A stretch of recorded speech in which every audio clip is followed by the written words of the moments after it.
টোকাৰী গীতটো এনেকুৱা এটা কথা হৈছিলে যে যি সময়ত আমাৰ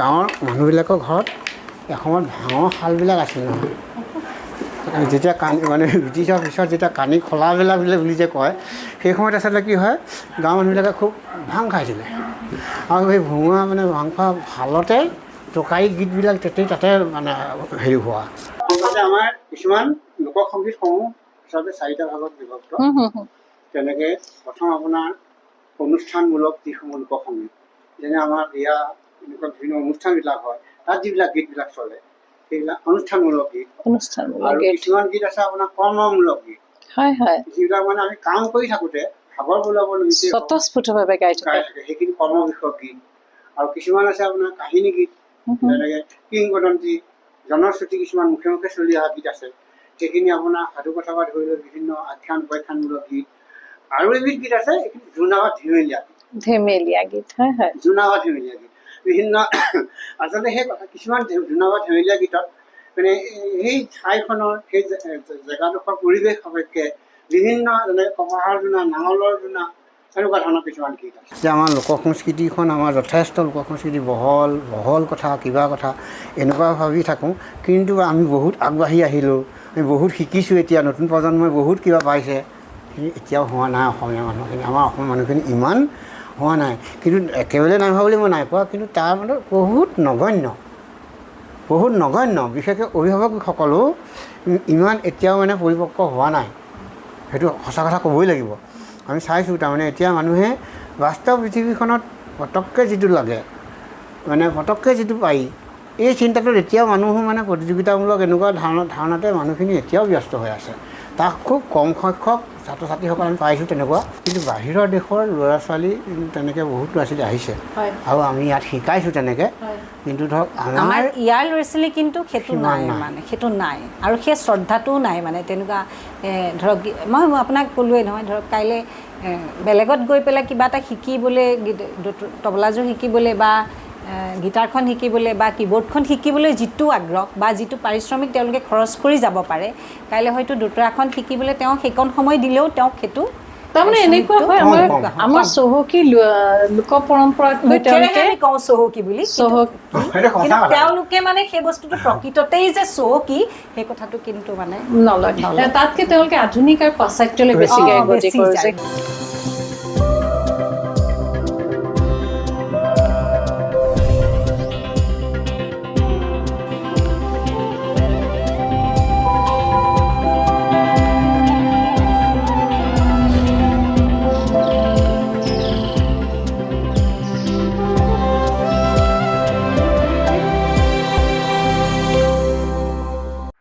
অসমৰ সাংস্কৃতিক মানচিত্ৰখনত যোৰহাটৰ স্থান অনন্য আমি আহিছোঁ সাংস্কৃতিক নগৰী যোৰহাটলৈ আমাৰ এক বিশেষ উদ্দেশ্য আছে আজি আমি লগ পাম বিশিষ্ট শিল্পী মুকুন্দ বৰাক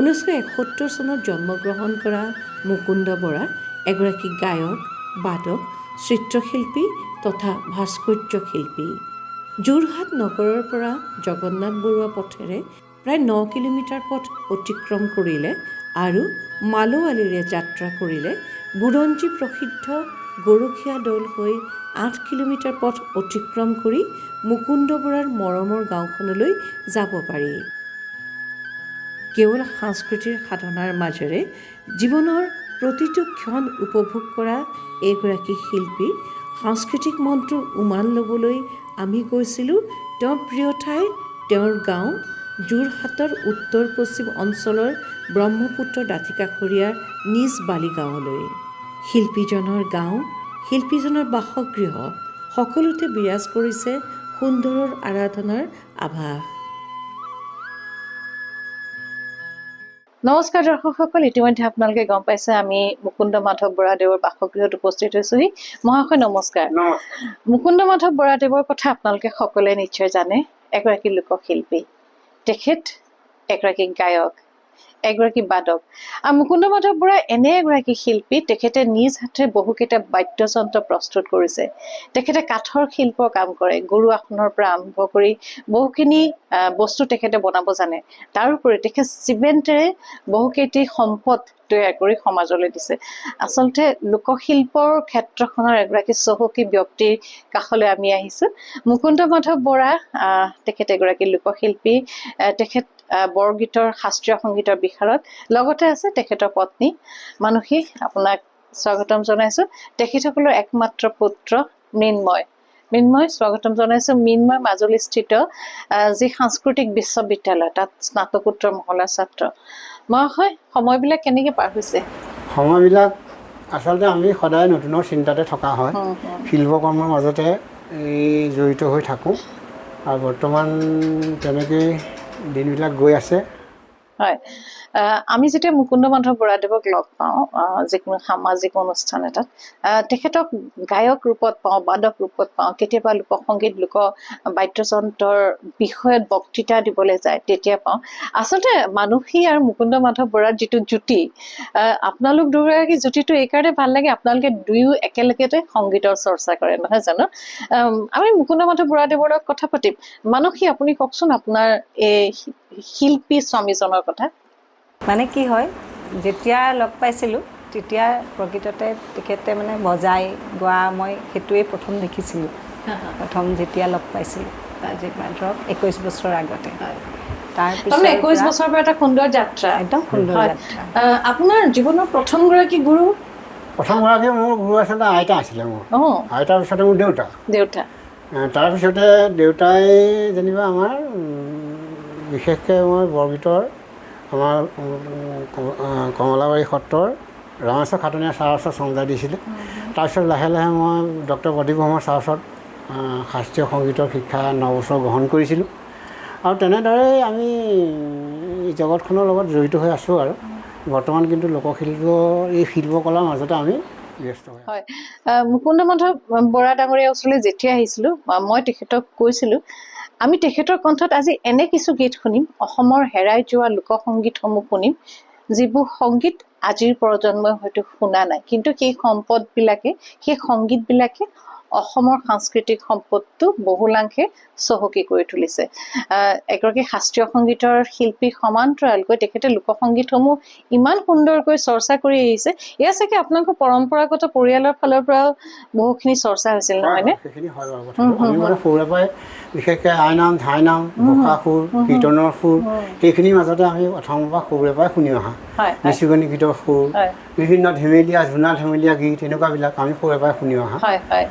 আৰু আচলতে আমাৰ সমাজ জীৱনত ধাপে ধাপে লোকসংগীতবিলাক আছে।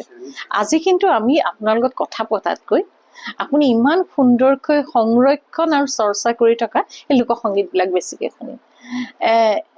মানসিক সাজু? নিশ্চয়, আমি এটি গীত শুনো। আৰু মৃন্ময় সাজু?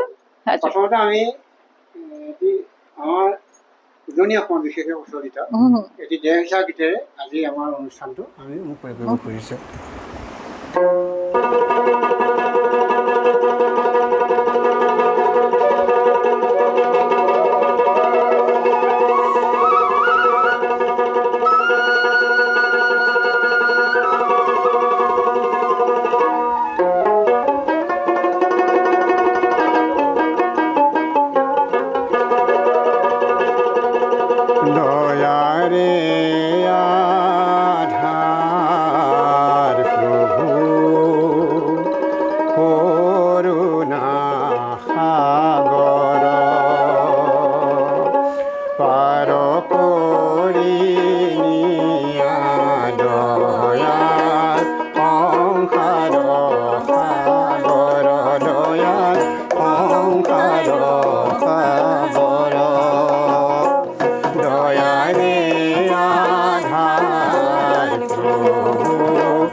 তোমাৰে দয়াতে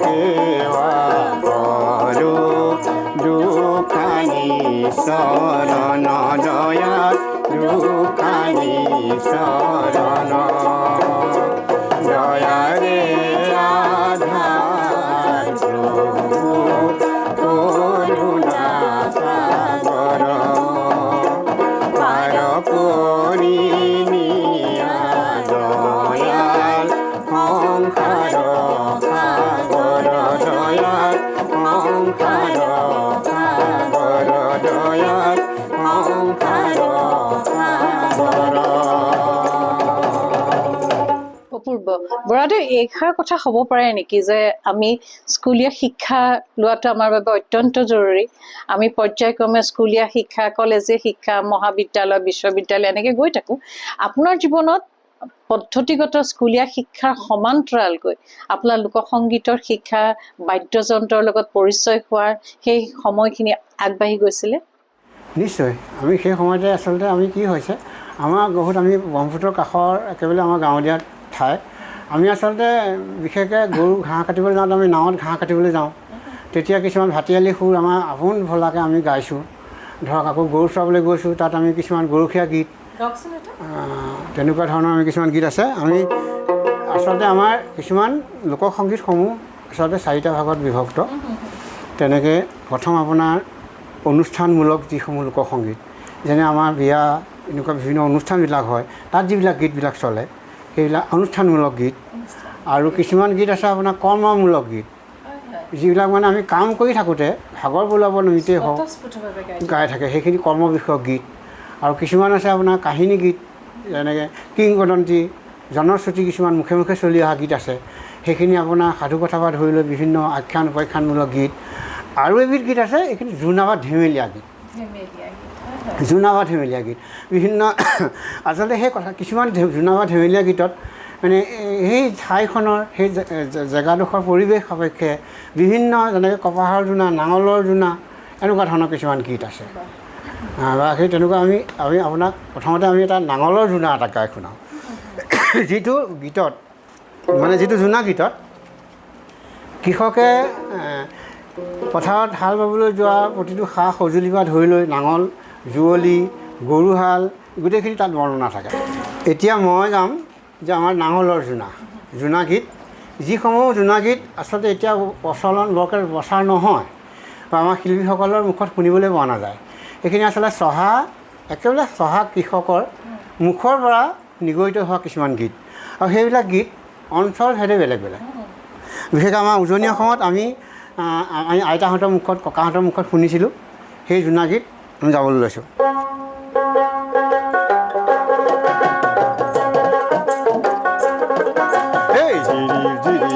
কাঠৰ চৰাই ভাবিতে আছিলে আকুৰা কাঠ, জিৰি জিৰি বৈ কাঠৰ চৰাই ভাবিতে আছিলে আকুৰা। অ গাহৱে মাইতাকে লগালে চেচু, গাহৱে মাইতাকে লগালে চেচু, কিহে পথাৰত আচুৰে জিৰি জিৰি বৈ কাঠৰ চৰাই ভাবিতে আছিলে আকুৰা। অ এচাৰিয়ে বোলে মই সবাত গৈ সৰু, মই যে নহ'লে নচলে গৰু, জিৰি জিৰি বৈ কাঠৰ চৰাই। অ ঢিলাডালে বোলে মই নাকত পয়ো বোন, ঢিলাডালে বোলে মই নাকত পয়ো বোন, মই নহ'লে ৰাতি কৰি থাকে চল, জিৰি জিৰি বৈ কাঠৰ চৰাই ভাবিতে আছিলে আকুৰা হকাত, জিৰি জিৰি বৈ কাঠৰ চৰাই ভাবিতে আছিলে আকুৰা।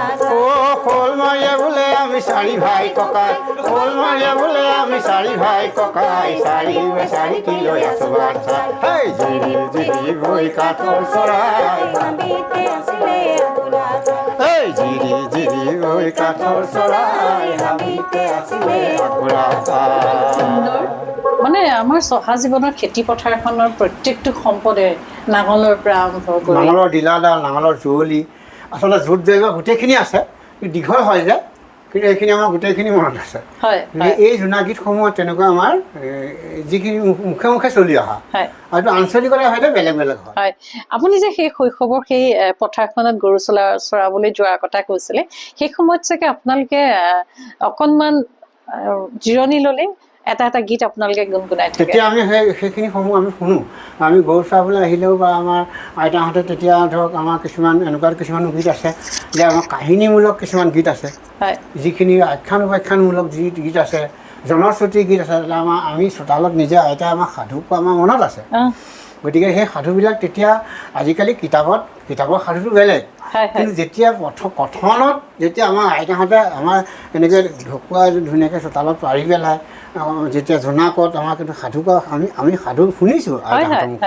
গতিকে কিন্তু সাধুটো শুনাৰ লগে লগে তেতিয়া সাধু শুনা এটা আমেজ বেলেগ আছিল।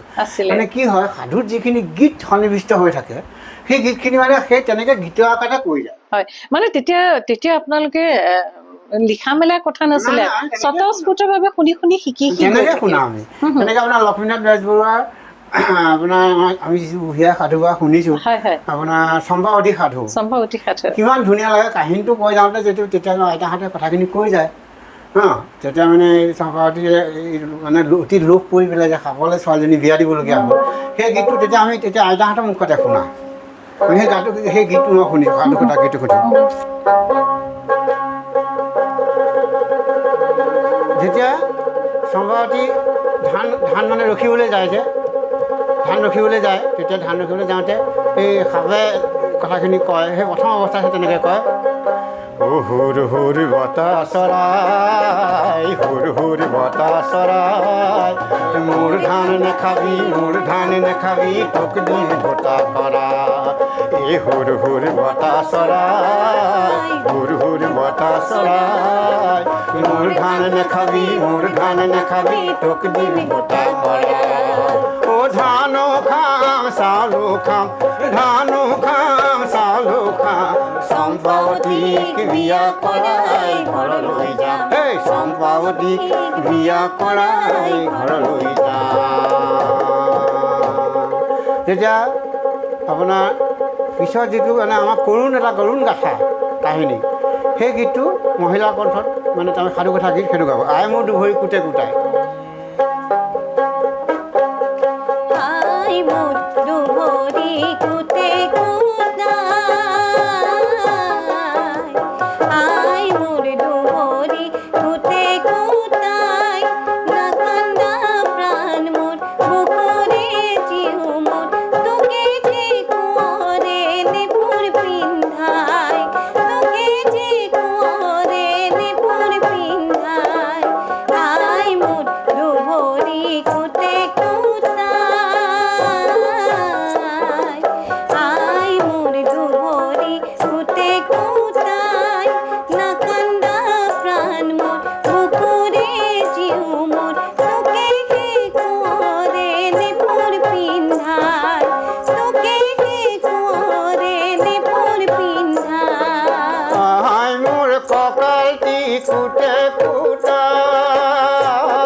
তোকে যে কোঁৱৰে মেখেলা পিন্ধাই, তোকে যে কোঁৱৰে মেখেলা পিন্ধাই, আই মোৰ দুভৰি কুটে কুটাই, আই মোৰ দুভৰি কুটে কুটাই, নাকান্দা প্ৰাণ মোৰ বুকুৰে জীৱ মোৰ, তোকে হে কোঁৱৰে নিপুৰ পিন্ধাই, তোকে হে কোঁৱৰে নিপুৰ পিন্ধাই। কি অপূৰ্ব! এই সুৰটো আচলতে ইয়াত এটা মানে কাহিনীটোৰ লগত সেই সাধুটো কৈ যাওঁতে যেতিয়া আইতাই নিজে গাই যায়, অনুভৱটো কেনেকুৱা লাগিব বাৰু? তাতে জোনাক নিশা, আকাশত তৰা, তলত পাতি এখন পৰি আইতাই আপোনালোকক সেই গানবিলাক শুনাইছে। আচলতে জীৱনৰ সংগীতৰ আদিপাঠখিনি আপোনাক আইতাই দিলে। হয়, পৰৱৰ্তী সময়ত আপুনি যিখন সমাজত ডাঙৰ দীঘল হ'ল, সেই সমাজখন ভাওনা, গীত মাত, লোকসংগীতে ভৰপূৰ। ভাদ মাহ আহিলে নামঘৰত ৰাতিপুৱা পৰা গধূলিলৈকে আহিয়ে থাকে মানুহ বিভিন্ন হয়, ফুল। তাৰ লগে লগে ভাওনা আহি গ'ল, ভাওনা আহি যোৱাৰ লগে লগে গুৰুজনাৰ কৃষ্টি সংস্কৃতিখিনি আহি গ'ল। আপুনি নামঘৰ কেন্দ্ৰিক যি আমাৰ অসমীয়া চহকী সংস্কৃতি, সেই সংস্কৃতি আপুনি আটাইখিনিয়ে ল'লে। কাৰণ এফালে আপুনি এগৰাকী গায়ক, বৰগীতৰ বিষয়ত, হয়। বাকী গুৰুজনাৰ গীত মাতখিনি গোটেইখিনি জানে, আপুনি বজায়, তাৰোপৰি আপোনাক ভাল লাগে আপুনি এগৰাকী ভাস্কৰ। ভাস্কৰ্য শিল্পীখিনি আচলতে মই সেইখিনি শিল্পৰ লগত মোৰ গুৰু তেনেকৈ নাই, গুৰু নাই। কিন্তু কথাটো হৈছে যে আমি সৰুৰে পৰা বিভিন্ন বা সত্ৰতো বিভিন্ন জেগাত যাওঁ। সত্ৰৰ যিসকল পুৰুষা ব্যক্তি আছে তেখেতসকলৰ লগত সান্নিধ্য পাইছোঁ আমি। তেখেতসকলে সেইখিনি আচলতে এটা প্ৰতিটো আমাৰ এই যিখিনি আমাৰ নামঘৰ সত্ৰৰ যিখিনি পৰম্পৰাগতভাৱে আমি যিখিনি পালনীয় যিবিলাক আমাৰ আচবাব আছে, বা আমি নামঘৰ সিংহাসনেই কওঁ, গৌৰাসনেই কওঁ, বা এই বস্তুখিনি এটা মানে ধাৰা আছে। সেই ধাৰাখিনি আচলতে আমি সত্ৰ পৰম্পৰাও তেনেকৈ আমি অকণমান চাইছোঁ। আজি ক'ত কেনেকৈ বৰপেটা সত্ৰটো বেলেগ, আমাৰ কমলাবাৰী সত্ৰটো বেলেগ, আৰু ধৰক আমাৰ চামগুৰি সত্ৰটো তেনেকৈ অকণমান আৰ্হি এটা থাকে। তাৰমানে যে আমাৰ ওপৰত ওপৰত নামসিংহ থাকে, তলত হাতী থাকে, তাৰ তলত কাছ থাকে, তেনেকুৱা। গতিকে এই একোটা আৰ্হি আছে। মানে সেই আৰ্হিখিনি আমি তেনেকৈ আচলতে দেখি পেলাই আমি তেনেকৈ শিকিছোঁ, সেইখিনি কৰিছোঁ তেনেকৈ। হয়, এই যে ক্ৰমান্বয়ে আপোনাৰ সময়খিনি আগবাঢ়ি গৈ আছে, আপোনাৰ শিল্পী জীৱনৰ গতিটো আগবাঢ়ি গৈ আছে, পৰ্যায়ক্ৰমে আগবাঢ়ি যাওঁতে আপুনি জীৱনত সংগীতক কেনেধৰণে আগবঢ়াই লৈ গৈ আছে? আচলতে সেইটো কথা ক'বলৈ হ'লে এনেকুৱা ধৰণৰ, আমি যিটো সংগীত কৰিছোঁ প্ৰকৃতপক্ষত ক'বলৈ গ'লে সেইখিনি সংগীত আচলতে আমি সংগীত কৰিছোঁ বুলি আমি ক'ব নোৱাৰোঁ। কিন্তু ধৰক যদিও মই শাস্ত্ৰীয় সংগীতত বিষাৰদ কৰিছোঁ, বা শাস্ত্ৰীয় সংগীতৰ আমি প্ৰাচীন কলাকেন্দ্ৰ চণ্ডীগড় এজন পৰীক্ষক হিচাপেও আমি গৈ আছোঁ। সেইখিনি আমি পাঠ্যপুথি অনুসাৰে মানে বিদ্যায়তনিক বিভাগত যিখিনি আমি শিকিছোঁ সেইখিনি পালনীয়ভাৱে চলি আছে। কিন্তু অসমত এনেকুৱা এটা মই সঁচাকৈ কথা কওঁ যে শাস্ত্ৰীয় সংগীতটো আমি ব্যাকৰণৰ যিটো আহিলা সেইখিনি হিচাপে আমি ব্যৱহাৰ কৰোঁ। কিন্তু আমাৰ ইয়াত বিশেষকৈ থলুৱা লোকসংগীতে ভৰপূৰ। আমি এইখিনি শিকিয়ে, আৰু যদি আমাৰ অসমত আমি দেখিছোঁ যে যিসকল শিল্পীয়ে বৰ্তমান অকণমান নাম হৈছে বা কৰিছে তেখেতসকলে, কিন্তু সেই লোকসংগীতক লৈহে কৰিব লৈছে। আচলতে পৃথিৱীৰ আপুনি যি প্ৰান্তৰলৈ নাযাওক কিয়, লোকসংগীত সদায় মুখ্যতঃ পৃথিৱীৰ বিভিন্ন প্ৰান্তৰ শিল্পীসকলে যেতিয়া আগবাঢ়ি যায়, মুখ্যতঃ কিন্তু তেওঁলোকে লোকসংগীতক লৈহে যায়। মই মানসীৰ ওচৰলৈ আহিছোঁ। আপুনি নিজে এগৰাকী শাস্ত্ৰীয় সংগীতৰ শিল্পী, আপুনি শাস্ত্ৰীয় সংগীতত বিষাৰদ কৰিছে। হয়, আপুনি এতিয়াও এগৰাকী সংগীতৰ শিক্ষয়িত্ৰী হিচাপে আপুনি কাম কৰি আছে। আপোনালোক দুগৰাকী সংগীতৰ জগতখনক ইমান ধুনীয়াকৈ আগবঢ়াই লৈ গৈছে, নিজে গাই, দুয়োগৰাকী শিক্ষক হিচাপে কাম কৰি আহিছে। এই যে লোকসংগীতৰ কথা ক'লে, আপোনাৰ স্বামী ওচৰলৈ বিভিন্ন প্ৰান্তৰ ব্যক্তিসকল আহে লোকসংগীতৰ আখৰা শিকিবলৈ, লোকসংগীত শিকিবলৈ। তেখেতৰ সেই শিল্পী জীৱনটোৰ কথা অকণমান কওকচোন। মই দেখাৰ পৰাই, যেতিয়া বিয়া হৈ অহা পাছৰ পৰাই দেখিছোঁ, মানে বিভিন্ন বিশ্ববিদ্যালয়ৰ মানে ছাত্ৰ ছাত্ৰী আহে আমাৰ ইয়াত, পৰিৱেশ কলা বিভাগৰ বিভিন্ন দিশত কিবা কিবি শিকিবলৈ আহে। যেতিয়া লোকসংগীত শিকিবলৈ আহে, তেনেকৈ তেওঁলোকৰ মাজত সময় দিয়ে। তাৰ উপৰিও আমি অকণমান সময় কেতিয়াবা বহোঁতেও সেইকণ সময় যেতিয়াই আমি আজৰি পাওঁ, ঘৰত আটাইকেইজন গোট খাই যেতিয়া বহোঁ, তেনেকৈও লোকসংগীতৰ চৰ্চা হয়। তেনেকেই দিনটোৰ সময়বোৰ অকণমান সময় আজৰি হয়। আৰু তেখেতে আচলতে মানে আক্ষৰিক অৰ্থত নহ'লেও মানে ল'ৰা ছোৱালীখিনিৰ মাজত, সমাজৰ বিভিন্ন জন্মৰ মাজত তেখেতে এগৰাকী লোকসংগীতৰ গৱেষক হিচাপে কাম কৰি আছে, নহয়নে? হয়। আৰু এটা কথা মই জানো, মানসী আৰু শ্ৰীযুত বৰা ডাঙৰীয়া আৰু আপোনালোকৰ একমাত্ৰ সন্তান মৃন্ময়, তেওঁ এতিয়া মাজুলী সাংস্কৃতিক বিশ্ববিদ্যালয়ৰ ছাত্ৰ। আপোনালোক তিনিও মিলি এভাগী ৰাস আপোনালোকে সম্পূৰ্ণ কৰি দিয়ে। কৰিব পাৰোঁ। আমাৰ লগত আৰু আছে সহযোগীসকল আছে, কিন্তু আমি শেষ কৰিব মানে এতিয়ালৈকে পাৰি আছোঁ। চলি আছে। আপোনাৰ কণ্ঠত মই গীত এটি শুনিম।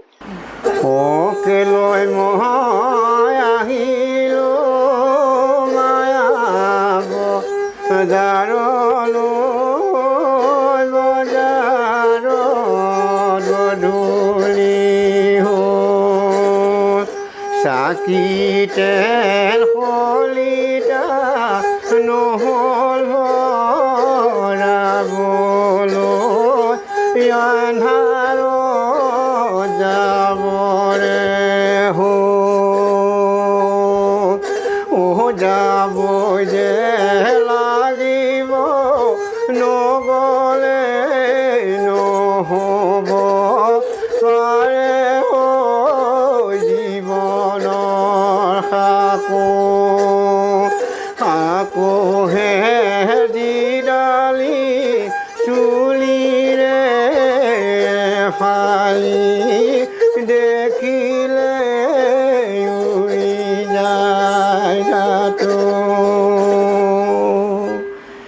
মানে আপোন ভোলা হৈ পেলাই গায়।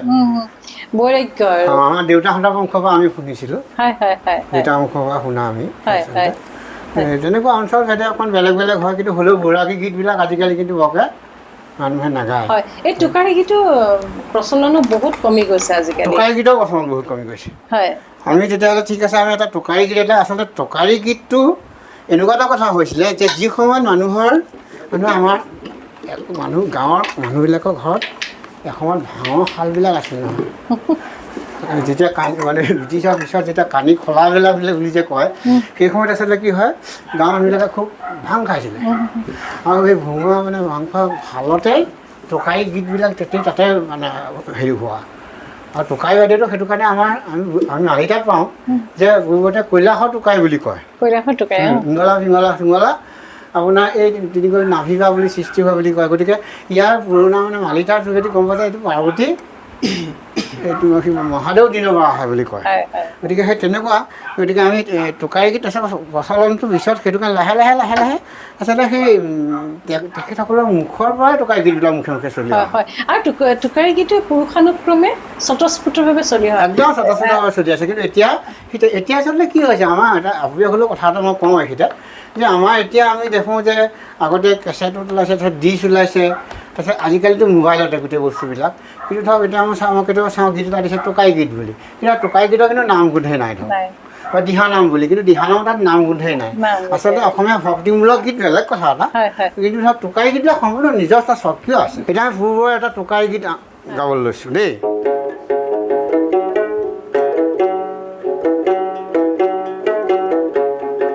টোকাৰী গীত এটা ধৰ্ম আছে। গুৰুদেউ তোমাতে লৈলো শৰণ, এইখিনিৰ পৰা আৰম্ভ কৰিব। মানে টোকাৰীখনে মানে সেই কথাটো কৈ লয়।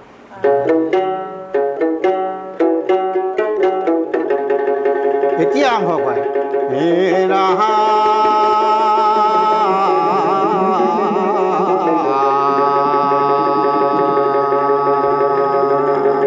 বোলে নামৰে ধৰ্মৰে কথা সুধি ল'লে অৰ্জুনে কৃষ্ণক পায়, তিনি সত্য কৰি দুনাই ক'লে, নামৰ গতি নাই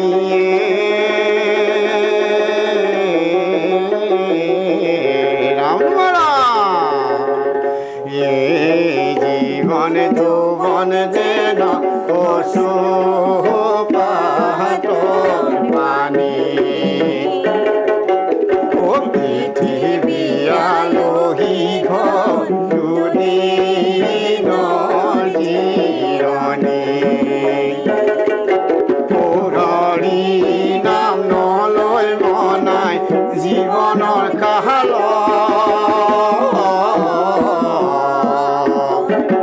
জমদূতে ধৰি নিব মৰণৰ বেলাত, জীবন যৌবন যেন কচু পাহাতৰ পানী, পৃথিৱী আলহী ঘৰ দুদিনৰ জিৰণি, হৰি নাম নলৈ মনাই জীৱনৰ কাহাল,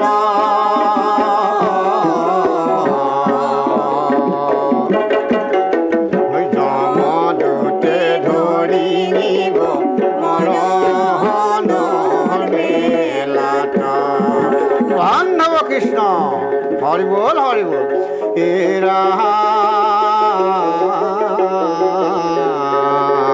বোলে নামো নেগোৱা বহিও নাথাকা শুনি, নামো নেগোৱা চাকৰি নবজোৱা বোলে বহিও নাথাকা শুনি, জমদূতে আহি ধৰি লৈ যাব নামৰ অপৰাধী বুলিয়ে,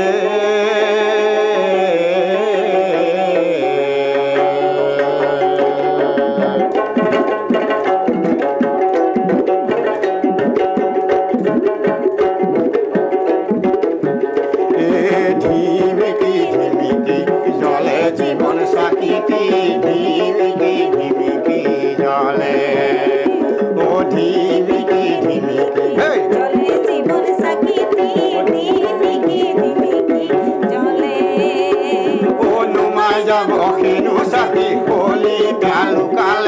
নুমাই যাব সিনো চাকি কলিতা নুমালে সোণৰ আৰু নদলে এই জীৱন চাকি ধিমিকি ধিমিকি জীৱন চাকিতি ধিমিকি ধিমিকি ধিমিকি ধিমিকি জ্বলে হৈ যাবই যে লাগিব এই জীৱন চাকিতি নগ'লে নহ'ব এই জীৱন চাকিতি মন ভায়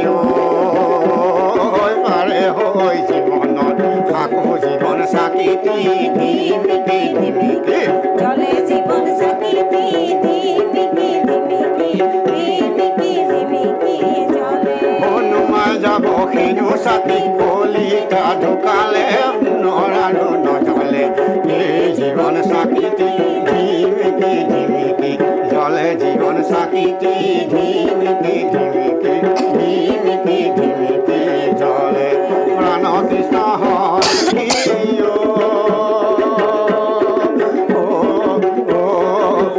হৰি ৰাম নাৰায়ণ ৰাম হৰি হৰি ৰাম নাৰায়ণ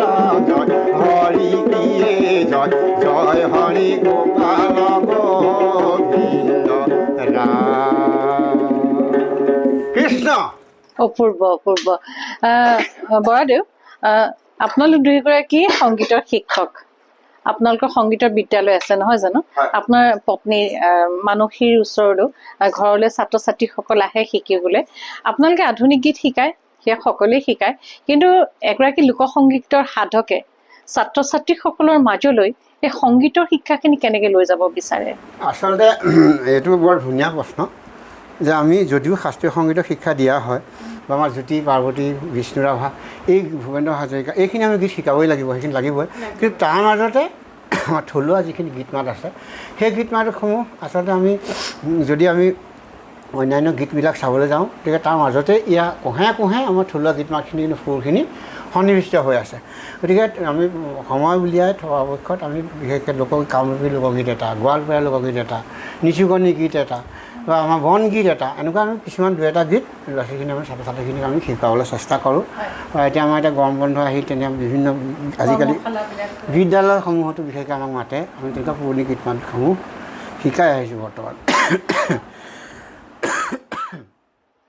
হয় মহাশয় আৰু এটা কথা সুধিব মন গৈছে আপুনি ইমান সুন্দৰকৈ বাদ্যযন্ত্ৰসমূহ নিজে তৈয়াৰ কৰে এটা সময় আছিল বিহুৰ সময়ত নহয়নে বৰাদেউৰ কাষলৈ বাদ্যযন্ত্ৰবোৰ কিনিবলৈ মানুহৰ লানি লাগে নহয় কেনে আছিলে সেই দিনবিলাক মানসী তেতিয়াই গগনা বনাই আহে বজাবলৈ আজি হ'লনে গগনা লাগিছিল ইমান এনেকুৱা মানে সোধে তাৰপিছত পেপা আছে নেকি এনেকৈ মানে প্ৰশ্নবোৰ মানে সোধে আৰু তাৰপিছত এওঁ যিমান পাৰে কিবা সেইখিনি আচলতে আমাৰ খুতুলি বনায় আচলতে আমাৰ জীৱন পৰিক্ৰমাটো অকণমান মানে আমি মানে শূন্যৰ পৰা অহাৰ নিচিনা হয় যে সেই সময়ত আমাৰ তেতিয়া কি হৈছিলে সংগীতৰ জগতখনত মানে যদিও আমি স্কুলবিলাকত সকলো যায় গাঁৱৰ স্কুলবিলাকত তেনেকুৱা আৰ্থিক তেনেকুৱা কথা নাথাকে আমিও ধৰক এতিয়া 100 টকাৰ ল'ৰা ছোৱালী আমি মাচুল লৈ আমি ছাত্ৰ ছাত্ৰী শিকাই থাকোঁ গতিকে সেই সময়ত আমাৰ মানে আৰ্থিক ঠাইটো বহুত দুৰ্বল আমি বিহু আহিলে বিহু আগত আমি আমাৰ মেইন হৈছে কি আমি কালি বিহু খা খৰচৰ কাৰণে আমি গগনা পেপা সেইখিনি বনাই আমি দোকানে দি আৰু ইয়াতো বিভিন্ন শিল্পীবিলাক আহে শিল্পীসকল আহে ছাত্ৰ ছাত্ৰীসকল আহে কিন্তু সেইখিনি আহিলা হিচাপে কিন্তু এসময়ত আমি পৰিয়াল চলাইছিলোঁ আমি নিমখ তেলৰ যুদ্ধখন মানে এইখিনিৰ লগতে জড়িত হৈ থাকে তাৰমানে কি হয় আমি ধৰক এতিয়া বেলেগ এটা কামলৈ যাব নোৱাৰোঁ গতিকে বৰাদেউ কথাষাৰ কেনেকুৱা আপুনি বেলেগ এটা কামলৈ গ'লেও মন প্ৰাণ সমৰ্পণ কৰি সেই কাম কৰিব নোৱাৰে মোৰ তেনেকুৱা এটা হৈছিলে জীৱনত সঁচা কাহিনী এটা যিটো সময়ত ধৰক মোৰ অকণমান আৰ্থিক চাইডে আৰু বেছি আৰ্থিক বিষয়টো বহুত দুৰ্বল আছিলে আমাৰ সকলোৱে জানে যে আমাৰ যোৰহাটৰ এখন ইনাৰ ডেকৰ বুলি এখন ফাৰ্নিচাৰ আছে আমাৰ সমীৰণ দাহঁতৰ এখন ইনাৰ ডেকৰ ফাৰ্নিচাৰ আছিলে তাতে মই ধৰক এই কাঠৰ দৰ্জাবিলাক ডিজাইনবিলাক কাটোঁ নহয় তাৰপিছতে মই তেতিয়া তাত দৰ্জা কাটিবৰ কাৰণে মই ধৰক তাত সোমালোঁ ইনাৰ ডেকত সোমালোঁ তেতিয়া মানে মনবিলাক অলপ বেলেগ হৈ আছে যদিও তাত মই দৰ্জা ডিজাইন কাটি থাকোঁ মনবিলাক বাহিৰত থাকে মনবিলাক বাহিৰত থাকে। তাত আকৌ ডাঙৰ কথা কি হয়, মোৰ বিভিন্ন সংগীয়ে তাত লগ কৰি যাবলৈ নিদিয়ে। নিৰ্দিষ্ট জেগাত লাইট থাকিব, এনেকৈ এখন ডাইচ থাকে, তাত বহি পেলাই এইবোৰ ফুল কাটিব লাগে অটালিয়ে। তাত বেলেগ মানুহ লগ কৰি যাবলৈ নিদিয়ে। মই খুব বেছি এসপ্তাহে তাত কাম কৰিলোঁ কিন্তু যথেষ্ট পইচাও দিম বুলি কৈছিলে, কিন্তু মই এসপ্তাহ কাম কৰি পেলাই মই নোৱাৰিলোঁ আৰু। গতিকে তেনেকুৱা বহুত কথা আছে। কাম কৰি পোৱাই নাই। আচলতে শিল্পী তেখেতসকল মনে প্ৰাণেৰে তেখেত জন্মৰ পৰাই শিল্পী, আৰু এই শিল্পীজনৰ মনটো বিশাল। আৰু এটা কথা সুধিব মই বিচাৰিছো, এই যে আপুনি ইমান সুন্দৰকৈ বাদ্যযন্ত্ৰবিলাক জানে, তৈয়াৰ কৰে, নতুনক সেই তৈয়াৰ কৰা কথাখিনি শিকাব। আচলতে এই গোটেই কথাখিনি এনেকুৱা ধৰণৰ হয়, আমি ধৰক এতিয়া শিকাবলৈও মই দুই এটা মানে এনেকুৱা আমাৰ কিছুমান কৰ্মশালাৰ যোগেদি দুই এজেগাত মই গৈছোঁ, শিকাবলৈ গৈছোঁ। মানে সেই 2 দিনত আমি কি শিকাব, গগনাডাল কেনেকৈ বনাব সেইটো শিকাব, টকাটো কেনেকৈ বনাব সেইটো শিকাব পাৰোঁ। কিন্তু ধৰক আৰু তাৰ লগতে এটা কথা আছে যে আমাৰ এতিয়া এই বিশেষকৈ সত্ৰীয়া সংগীত মহাবিদ্যালয়খন আমাৰ যোৰহাটতে যে আছে, তাতো মানে এটা কোৰ্চ এটা আছে, musical instrument maintenance and repairing বুলি। গতিকে তাত আজি মই 2 বছৰ এই বিদ্যালয় মানে আমাৰ সত্ৰীয়া সংগীত মহাবিদ্যালয় তাতো মই গৈ আছোঁ। সপ্তাহত 3 দিনমান যাব লাগে তেনেকৈ, মানে কিবা এটা কৰি কৰি। ডাঙৰ কথাটো মহাশয়, আপুনি নতুনক শিকোৱাটো সেইটো এটা ডাঙৰ লাভ হৈছে। হয় হয় হয়, এটা বেষ্টে মানে 3rd চেমৰ পৰা আৰম্ভ হয়। গতিকে তেওঁলোকে মানে কেনেকৈ বস্তুটো বনাব লাগিব প্ৰাথমিক জ্ঞানখিনি বিশেষকৈ পাইছে। টিউনটো কেনেকৈ, চাউণ্ডখন কেনেকৈ লগাব লাগে। হয়, মই এতিয়া আপোনাৰ পুত্ৰকে দেখিছোঁ, মৃন্ময়, তেওঁ স্নাতকোত্তৰ মহলাৰ ছাত্ৰ, তেওঁ পাৰফৰ্মিং আৰ্টত হয়, তেওঁ সংগীত শিকি আছে, আৰু তেওঁ কেইবাটাও বাদ্যযন্ত্ৰ ইতিমধ্যে আমাৰ সন্মুখতে বজালে। গতিকে এগৰাকী সংগীত শিল্পীয়ে যদি বাদ্যযন্ত্ৰসমূহ বজাব জানে, মঞ্চত যেতিয়া পৰিৱেশন কৰিব, তাৰ দ্বাৰা আমাৰ থলুৱা বাদ্যযন্ত্ৰসমূহ আমি কিন্তু ৰাইজৰ মাজলৈ লৈ যাম, নহয় জানো? মহাশয়, আমি সেই ভাস্কৰ্য শিল্পীগৰাকীৰ কাষলৈ আহোঁ। এতিয়ালৈকে আপুনি গুৰু আসন কিমানখন তৈয়াৰ কৰিলে? ওচৰ হ'ল। অসমৰ মানে উজনিৰ পৰা নামনিলে। কিন্তু মই বিশেষকৈ আমাৰ জাগিৰোডত গুৱাহাটী এইবিলাকলৈ গৈছে, গুৱাহাটীলৈ আজি অলপ দিনৰ আগতে ভাল গুৰু আসন গৈছে, আৰু বিশেষকৈ সিংহাসন আমাৰ ওচৰৰ যোৰহাটৰ ভিতৰতো বা বাহিৰতো এনেকৈ বস্তুবিলাক বৰ্তমান এতিয়াহে বৰ্তমান স্থবিৰ হৈ আছে কামটো। মই মানসিক কাষলৈ আহিছোঁ, আপোনাৰ স্বামী শিল্পী, তেখেতে যেতিয়া আসন এভাগ বনাই থাকে বা অন্যান্য কাঠৰ বা প্লাষ্টাৰৰ কামবিলাক কৰি থাকে, কেনেকৈ নিমগ্ন হৈ থাকে মানুহজন? তেনেকৈ ৰাতিপুৱা ঠিক ধৰক শুই উঠিলে গা ধুলে আৰু চাহকাপ খালে, কামত বহিলে, আৰু কেতিয়াবা মানে ময়ে দিনটো মোৰ আমনি লাগি যায়, ইমান বহি থাকিব পাৰে দিনটো অকল। মানে এনেকুৱা হয়, মূৰ্তি এভাগ কাটিলে তেওঁ উঠি নাহে। সেই কামখিনি কৰি যেতিয়া সম্পূৰ্ণ হ'ব, তেতিয়া আৰু বহুত ধৈৰ্য আছে, সাংঘাতিক ধৈৰ্য আছে, মই মানে কামটো যেতিয়া সম্পূৰ্ণ নহয়, এভাগ মূৰ্তি কাটি যেতিয়া সম্পূৰ্ণ নহয়, তেতিয়ালৈকে তেওঁ মানে সেই কামটো, এই মূৰ্তি কাটিলে ধৰক 15 দিন মূৰ্তিয়েই কাটিলে অকল, বেলেগ কাম তেওঁ সেইকেইদিনত নকৰে আৰু মানে এনেকুৱা হয়। মোৰ হাতত অকণমান মই বুটলি আনিছিলোঁ, এভাগ অসম্পূৰ্ণ হৈ আছে, এয়া গুৰু আসনৰে। গুৰু আসনৰ বটালি কাম হৈ আছে মাত্ৰ, ওপৰত নামসিংহ আৰু তলত হাতী, তলত কাছ ভাগ আছে, বেলেগ এটা কাঠত হয়, কিন্তু এই 2 ভাগ একেটা কাঠতে হয়। এই যে এয়া গুৰু আসনৰ মানে সিংহাসনৰ হয়, 7 খলপীয়া সিংহাসন থাকে, 5 খলপীয়া সিংহাসন থাকে, মানে 7 খলপীয়া হ'লে আপোনাৰ 4 7 28 ভাগ লাগিব এনেকুৱা হয়। আৰু এই নামসিংহ ভাগ অতি তাৎপৰ্যপূৰ্ণ আমাৰ বৈষ্ণৱ সংস্কৃতিত হয়, আৰু ইয়াৰ খুব নিৰ্দিষ্ট এটা আৰ্হি আছে। আৰ্হিত খেলি মেলি হ'লেও, ৰঙত খেলি মেলি হ'লেও আমাৰ বেয়া লাগে। আৰু এই নামসিংহ ভাগ যেতিয়া আপুনি কৰে, যথেষ্ট ভক্তি ভাৱেৰে আপুনি কৰিব লাগে। হয় হয়। এতিয়া আপোনাক মই পোনপটীয়াকৈ এটা কথা সুধোঁ, কাঠ পাবলৈ টান, আৰু অতি মেহনতেৰে আপুনি হাতেৰে বটালিৰে আপুনি কামভাগ কৰে, আপোনাৰ যিখিনি শক্তি খৰচ হয়, সময় খৰচ হয়, যথেষ্ট ব্যয় হয়, সেই হিচাপে আয় আপোনালৈ আহেনে? আচলতে এইটো এনেকুৱা কথা, যদিও আমি ব্যৱসায় ভিত্তিত কৰি আছোঁ, কিন্তু ইয়াৰ যিটো প্ৰকৃত পাৰিশ্ৰমিক সেইটো দিব নোৱাৰে। কিন্তু এতিয়া কিন্তু অসমত এটা কথা আমি কৈছোঁ যে বৰ্তমান কিন্তু এটা কথা, মানুহৰ এটা ভক্তি, বিশেষকৈ ভক্তিমাৰ্গ বুলিয়েই নহয়, যেতিয়া কোনোবা এজন মানুহে বা অৰ্পণ কৰিব নামঘৰৰ আগত, তেখেতে তাত বৰকৈ দৰদাম আমি নকৰে। আৰু আমি এনেকুৱা এটা কথা, ধৰক মোৰ দোকান নাই, মই নিজৰ ঘৰতে কৰোঁ, নিজৰ ঘৰতে গোটেইখিনি কাম হয়, গতিকে আমি ধৰক বেলেগে লাইটৰ বিল আকৌ বেলেগে দেখাব নালাগে, ঘৰ ভাড়া বেলেগে দেখাব নালাগে, আৰু যিমান পাৰোঁ আমিও নিজৰ বচাই পেলাই যেনে পাৰি সেই তেনেকৈ অনুপাতে আমি দিওঁ, কিন্তু লাভটো তেনেকুৱা সিমান বেছি লাভ নাথাকে। আৰু এটা কথা আপোনাক পোনপটীয়াকৈ সোধোঁ, আমি গুৰুজনে কৈছে প্ৰথমতে চাউল কথা তাৰপাছতে হৰি কথা নহয়নে? চাউল কথা আমাৰ মুখ্যতঃ আজি ইমান এখন পৃথিৱীৰ ইমান জটিল পৃথিৱী এখনত জীয়াই থাকিবলৈ এগৰাকী লোকশিল্পী হিচাপে এগৰাকী ভাস্কৰ্য শিল্পী হিচাপে আপোনাৰ যি অহৰ্নিশে আপোনাৰ যি সাধনা সেই সাধনাৰে আপুনি এটা স্বাৱলম্বী জীৱন অতিবাহিত কৰিব পাৰে। ধুনীয়াকৈ চলি আছোঁ পুখুৰীপাত। আমাৰ আকাংক্ষা নথকা নহয়, কিন্তু একে আকাশৰ চাং পতাকৈ আমাৰ আকাংক্ষাটো নাই। কিন্তু আমি ভগৱানটো যেনেকৈ মিলাই আছে তেনেকৈ চলি আছোঁ, কোনোদিন ক'লৈকো যাবলগীয়া হোৱা নাই প্ৰভু কৃপাত। গতিকে বৰ্তমান আৰু আমি একেবাৰে শূন্যৰ পৰা ষ্টাৰ্ট কৰা, গতিকে শূন্যৰ পৰা আহি অকণমান বৃত্তটো বৰ্তমান আমাৰ যেনেকৈ অকণমান এই এটা বিষয়তে ঘূৰি আছোঁ। হয়, আপোনাৰ স্বামী আপুনি 21 বছৰ হ'ল ন লগ পোৱা? হয়, 21 বছৰ তেখেতৰ কৰ্মৰ ধাৰাটোক আপুনি কেনেধৰণে ক'ব?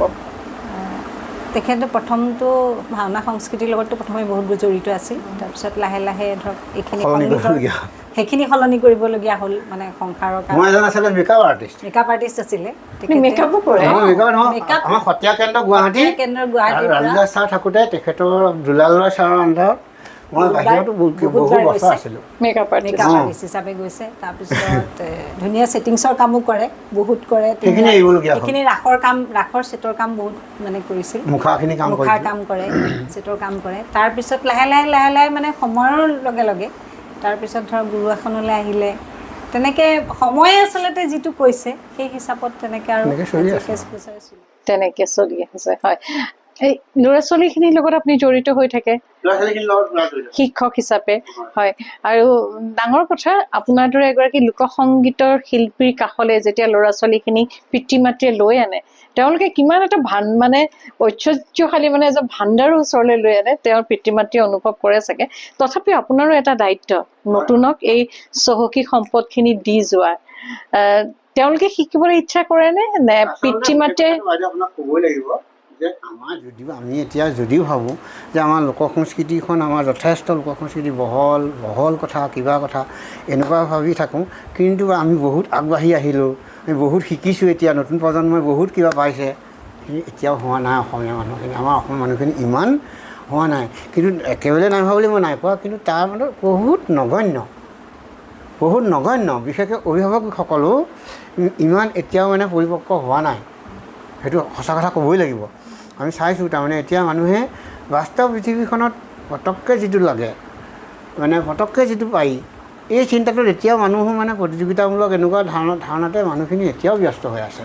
তাক খুব কম সংখ্যক ছাত্ৰ ছাত্ৰীসকল আমি পাইছোঁ তেনেকুৱা, ধৰক ঘৰলৈ এনেকুৱা আহিব, এইবিলাক বাদ্যযন্ত্ৰটো ইয়াতো দুদিন শিকিব, আমি তেখেতৰ ঘৰতো গৈ দুদিন শিকাবগৈ লাগিব, গতিকে তেনেকুৱা ল'ৰা ছোৱালী খুব কম।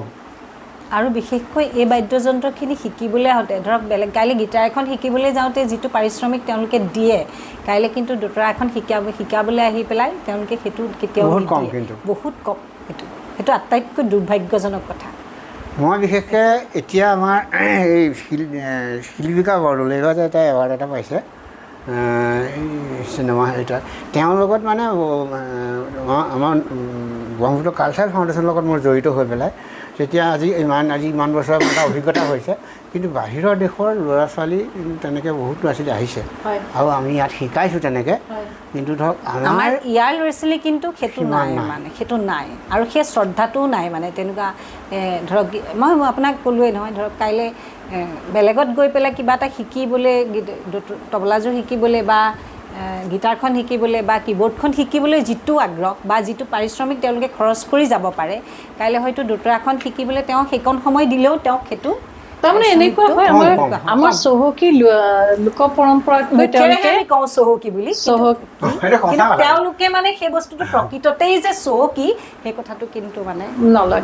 তাতকৈ তেওঁলোকে আধুনিক আৰু পাশ্চাত্যলৈ বেছিকৈ গতি কৰিছে, সেইটো আচলতে বৰ দুখ লগা কথা। এনেকুৱা ষ্টুডেণ্টো পাইছোঁ মই, তেওঁ বাইদেউ আজি তেওঁ বাহিৰত আছে, তেওঁ এইবিলাকৰ বিষয়ে মোক অনলাইন যোগে মানে ফোনেই ধুনীয়াকৈ কথা পতা, তেওঁ অকণমান সময় লৈছে, কথা পাতিছে, কিবা এটা মই তেওঁ দিছোঁ, কিন্তু তেওঁ তাৰ বিনিময়ত ধৰক মোৰ মোবাইলটোতে কিবা এটা ৰিচাৰ্জ কৰি দিছে।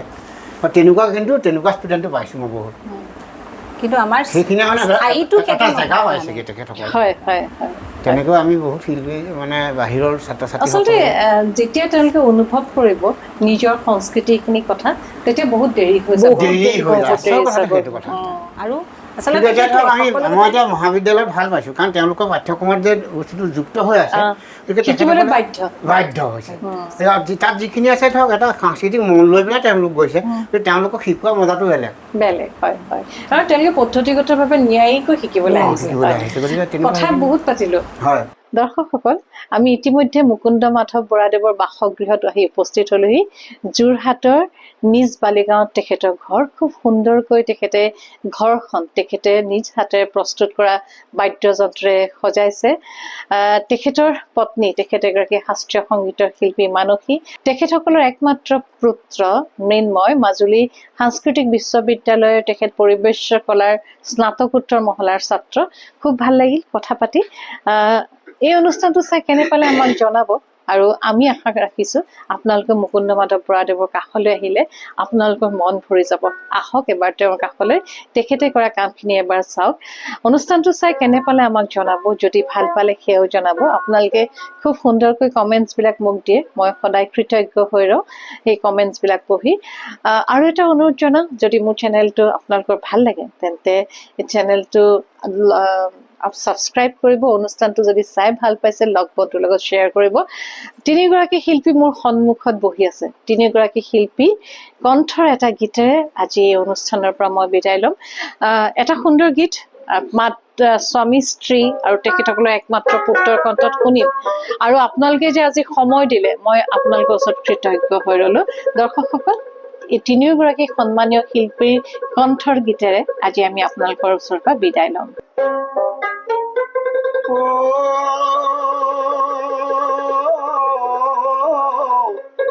শংকৰে ৰজাৰে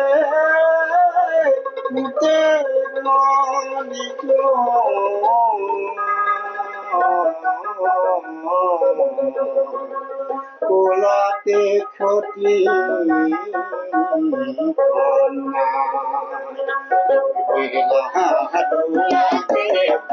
বেলা ঘোৰাতে বেলা ধুলাতে বেলা ঘোৰাতে বেলা হেনৰ ৰং চাই বেলা হেনৰ ৰং চাই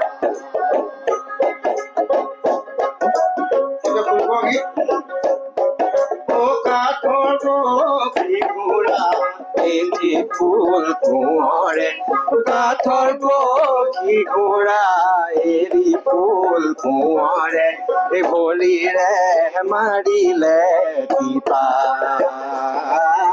ভৰিৰে মাৰিলে টিপা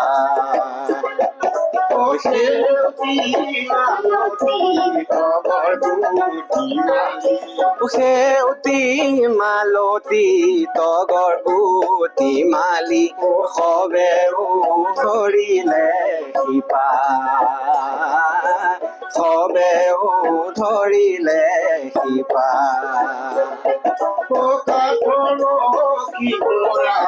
এৰি ফুল কোঁৱৰে কাঠৰ পক্ষী ঘোঁৰা এৰি ফুল কোঁৱৰে ভৰিৰে বজালে শংখা মুখেৰে বজালে শংখা তগৰ গুটি মালি সেউতি মালতী তগৰ গুটি মালি ধৰিলে সবেও ধৰিলে থোকা